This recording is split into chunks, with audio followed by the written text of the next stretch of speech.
আমাদের দেশে দেখা যাচ্ছে যে ভোট গ্রহণের জন্য সবচাইতে বড় চ্যালেঞ্জ হচ্ছে যে সিকিউরিটি চ্যালেঞ্জ, সেটা নিরাপত্তার যে চ্যালেঞ্জটা, এটা একটা বিশাল আকারে দেখা দিয়েছে এবং এটা নিয়ে সবাই দুশ্চিন্তার মধ্যে আছে। এইটা মোকাবেলাটা আমাদের জন্য একটা বড় চ্যালেঞ্জ হিসেবে দাঁড়াবে, সিকিউরিটি চ্যালেঞ্জ সেটা।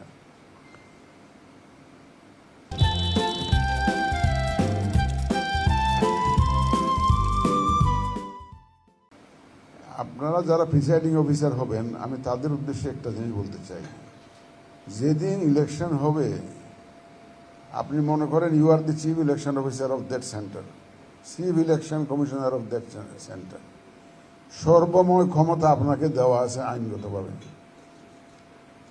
আমরা চাইব রিটার্নিং অফিসারের কাছে এবং প্রিসাইডিং অফিসারের কাছে সব ধরনের ক্ষমতা দেওয়া আছে। যদি গোলমাল করে সেন্টার বন্ধ করে দিবেন, 3টা গুণা হলে 3টা সেন্টার বন্ধ করে দেবেন, দরকার হলে আমরা পুরো কনস্টিটিউশনই ক্যান্সেল করে দেব, বন্ধ করে দেবো ইলেকশন। আমরা সহজে ছাড়ার পাত্র নই, সহজে ছাড়ব না, এবং ইনশাল্লাহ আপনাদের পিছনে আমরা আছি। Election commission will give full support, I assure you. আমরা ফুল সাপোর্ট দিয়ে যাব আপনাদেরকে। আপনারা আইনের পুরা কর্তৃত্ব নিয়ে আইনটা এক্সার্ট করবেন। এইটা কিন্তু এইটা করতে গেলে শুধুমাত্র যেটা আপনার দরকার হবে, আপনার নিউট্রালিটিটা, আপনি যে নিউট্রাল নিরপেক্ষ আছেন, এই জিনিসটা কিন্তু প্রমাণ দিতে হবে আপনাকে। এই জিনিসটা ওরা যদি আপনার কর্মকাণ্ডের মধ্যে ধারণা পায়, মানে পাবলিক পারসেপশন যদি হয় যে আপনি একটা বিশেষ ব্যক্তির জন্য বা বিশেষ দলের জন্য কাজ করছেন, তাইলে কিন্তু আপনার আইনের প্রয়োগ করার শক্তি, আপনার নৈতিক শক্তি দুর্বল হয়ে যাবে। এবং আমরা চাই আমাদের প্রতিটা কর্মী বাহিনী, আমি আপনাদেরকে কর্মী বাহিনী বললাম যে কারণ আপনাদেরকে সাথে নিয়ে আমার নির্বাচনটা করতে হবে। Basically it is the micro level job, not the এখন আমরা ম্যাক্রো লেভেলে কাজ করছি, যে আইন কানুন বানাচ্ছি, কন্ডাক্ট রুল বানাচ্ছি, এখন ম্যাক্রো লেভেলে আমরা সেন্ট্রাল লেভেলে করছি।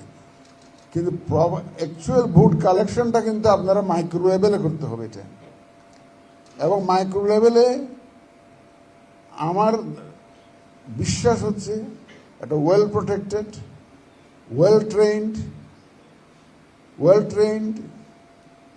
Well protected presiding and pulling officer, এইটাই হচ্ছে আমাদের জন্য সেন্ট্রাল রিকোয়ারমেন্ট। ওয়েল ট্রেন্ড, আমরা ট্রেনিংটা ভালো করে দিতে চাই এবং আপনাদের প্রোটেকশনের জন্য আমরা সে ব্যবস্থা করতে চাই। কিন্তু আপনারা নিরপেক্ষতার সাথে নিজের ক্ষমতাটা প্রয়োগ করবেন, সেটা আমাদের কিন্তু প্রত্যাশা। আমার সহকর্মী অলরেডি বলে গিয়েছেন আপনাদেরকে যে আমরা একটা ক্রেডিবল ইলেকশন দেওয়ার জন্য জাতির কাছে কমিটমেন্ট দিয়েছি। সেই কমিটমেন্ট আমাদেরকে সবাই মিলিয়ে রাখতে হবে।